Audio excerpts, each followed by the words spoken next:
Salut tout le monde, ici Hanavirus et Noobes pour vous expliquer un petit peu ce que contiendra la prochaine mise à jour qui sortira le 6 décembre sur PC. Sur console, je ne sais pas si la date a été révélée.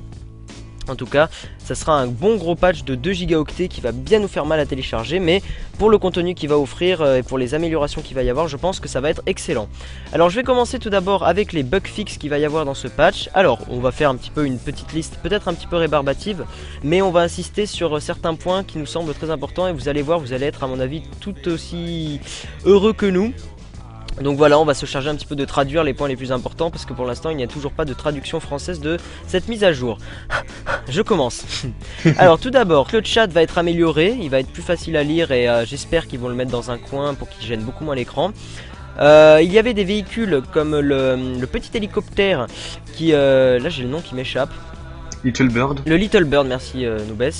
Et le Z11 de version russe. Ouais, je sais pas si vous avez remarqué, mais son viseur ne tirait pas exactement à l'endroit où, lorsqu'on tirait, les balles partaient en dessous un petit peu. Donc ça va être corrigé. Ensuite, le G17 silencieux laser va marcher correctement, c'est-à-dire que le laser ne marchait pas, donc maintenant il va bien marcher. Il va y avoir un mode daltonien pour tous ceux qui ont des problèmes au niveau de la vue, pour que l'affichage tête haute soit plus facile à lire. Il va y avoir une amélioration au niveau de la connexion, c'est-à-dire qu'on pourra choisir la meilleure connexion pour avoir le meilleur ping. Donc ça c'est évidemment, ça sera une option qui sera modifiable pour essayer d'améliorer le ping. Ensuite il va y avoir l'amélioration en Team Deathmatch au niveau des spawns, c'est-à-dire qu'ils vont augmenter la distance entre les spawns ennemis et alliés. En gros, vous spawnerez plus loin des ennemis. Un des gros trucs importants aussi, il y avait un glitch qui était assez agaçant, c'est-à-dire que si deux joueurs, deux corps étaient l'un sur l'autre, vous ne pouviez pas réanimer ni l'un ni l'autre des cadavres, donc c'était un petit peu emmerdant. C'est vrai, et puis ouais. pareil avec aussi les caisses de soins qui étaient dessus et qui empêchaient la réanimation. Voilà, on pouvait pas réanimer donc dans certaines bonne connexions. Nouvelle. Ouais, ça va être amélioré. Il va y avoir aussi un truc que moi que je ne rencontrais pas, mais un bug que rencontraient certains membres de ma team, les green flash, c'est-à-dire les écrans verts.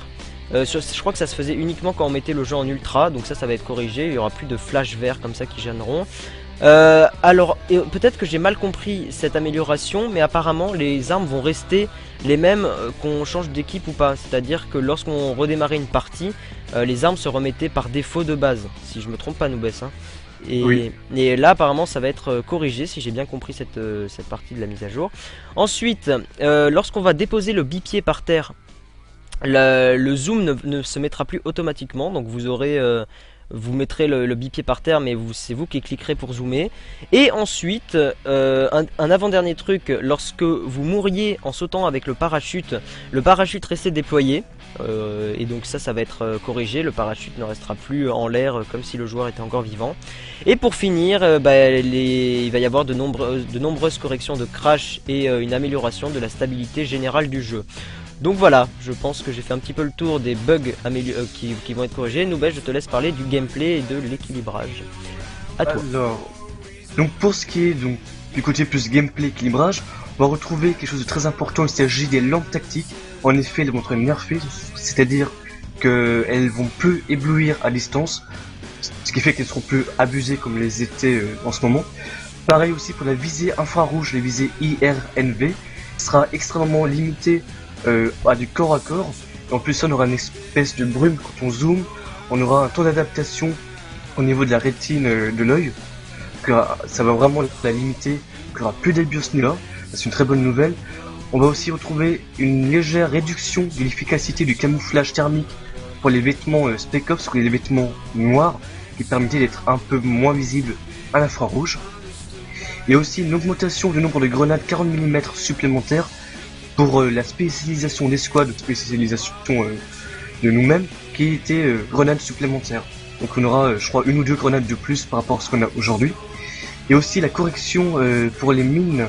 En effet, quand vous posez des mines en ingénieur et que vous mourrez par la suite, eh bien, après avoir respawn, vous pouvez reposer des mines en plus. Alors que là, non, elles resteront uniquement 20 secondes après votre mort et vous serez obligé de les reposer une seconde fois. On a aussi une correction du missile à guidage laser. parce que très souvent, quand on avait mis avec guidage laser, ça loupait les cibles. Et bien là, normalement, ça touchera à 100%, donc à coup sûr, la cible que le missile est en train de suivre. Aussi, on aura une réduction des dommages des véhicules anti-aériens sur les blindés et l'infanterie. À l'inverse, les lance-roquettes et les tanks détruiront plus rapidement les véhicules anti-aériens qui étaient totalement abusés. Légère diminution aussi de la précision pour toutes les armes entièrement automatiques. Donc le tir en rafale aura maintenant un réel avantage par rapport au tir en continu, alors qu'on gérait nous-mêmes la cadence de tir. Il y a aussi une augmentation du temps de rechargement pour le mortier. Ça passe de 3 secondes à environ 4-5 secondes. Oh putain. Et il faudra aussi plus de temps avant que l'obus touche le sol. Alors ça c'est vraiment une bonne nouvelle parce que le spam mortier était excessivement énervant en jeu. Ah Donc ouais, le fait qu'ils complètement. augmentent le temps de rechargement, c'est vraiment quelque chose de bien. Ouais, pour ma part, moi j'aurais préféré qu'il y ait que genre 10 munitions dans le mortier, mais bon, c'est personnel ça. Mhm. Après c'est vrai que c'était une solution qu'ils voulaient ponctuellement faire, mais ils avaient parlé que vu que c'était des supports qui avaient les munitions et qui faisaient le mortier, ça risquait de faire un mix un peu incompréhensible. Bon. On va voir ce que ça donne comme ça, mais on pourra reparler éventuellement les mises à jour après coup. Ouais. Aussi, je voulais vous parler une arme qui a soulevé bien de rage, de haine, et aussi de plaisir. Il s'agit de l'USAS 12 et des fusils à pompe semi-automatiques avec les munitions frag. En effet, pour ceux qui ne savent pas, quand vous prenez l'USAS 12 avec les munitions à fragmentation, vous avez l'impression de tirer avec un tank, tellement c'était excessivement puissant. Donc ça, ils vont vraiment diminuer cette efficacité qui était abusée. Une bonne nouvelle encore. Augmentation aussi du temps de rechargement des contre-mesures, donc des leurres, que ce soit pour les avions ou pour les hélicoptères. Parce que là, en ce moment, le temps de rechargement des leurres c'était de 10 secondes. Donc ils vont augmenter ça. C'est aussi une bonne nouvelle, mais si c'est moi, ça m'a pas spécialement choqué pour le moment. Il y aura aussi l'optimisation de l'AN-94, donc le fusil d'assaut, de manière à ce que son tir en rafale soit bien plus authentique à la réalité, et donc va offrir des caractéristiques propres à l'AN-94, qui sera vraiment plus efficace à mi-distance et longue distance. Voilà, donc en Qui gros, sera aussi plus précise. l'arme sera bien meilleure qu'avant, quoi. Voilà, et Pour puis il y faire aura simple. aussi le rajout d'un mode balle par balle. En fait. Très bien. Aussi, il y aura, j'ai déjà lu ça, la hauteur du plafond de canal sur la map Cano Nocher, je sais plus comment ça s'appelle. Et bien, Canot de cette Nochar, hauteur, ouais. Cano de Nochar, voilà. Et bien, l'hauteur maximum de vol pour les avions et tous les véhicules aériens a été rehaussée. Parce que là, pour le moment, on volait à 300 mètres, se prenait un plafond invisible. Et bien, ça va être plus élevé.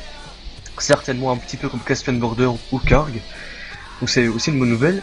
Il faut savoir une très bonne nouvelle, c'est que aujourd'hui, quand vous allez sur un serveur, qu'il manque par exemple 2 joueurs pour commencer la partie, vous attendez sur place sans rien faire. Mais désormais, ça sera fini. Lorsque vous serez pas assez nombreux pour commencer une partie, vous pourrez quand même vous déplacer sur la map, jouer le jeu, sauf que les points ne compteront pas dans les scores. Donc en fait, ce sera comme dans Bad Company 2, une très bonne chose aussi. Et encore une dernière petite chose pour conclure, le canon des avions, donc le tir au canon pour les avions, va être un petit peu plus puissant contre les véhicules et les hélicoptères. Donc voilà, on a fait à peu près le tour de ce qu'on a jugé le plus important à retenir. Ouais, on a essayé de condenser un petit peu les points les plus importants. Donc écoutez, merci d'avoir écouté, merci à vous de nous avoir écoutés durant ces quelques belles corrections enfin quelques patchs, bugs, fixes et tout ça. Et puis voilà, et n'hésitez pas à aller voir un petit peu la chaîne de Noobez, de Neometrix, de Spec Ops, ils font des super vidéos sur Battlefield 3. Et Et puis surtout voilà. Guillaume. Oh merci Noobez, ça tu me fais plaisir. Non bref. Et puis on vous dit à la prochaine pour plein de choses super. Voilà. Salut. Salut à tous.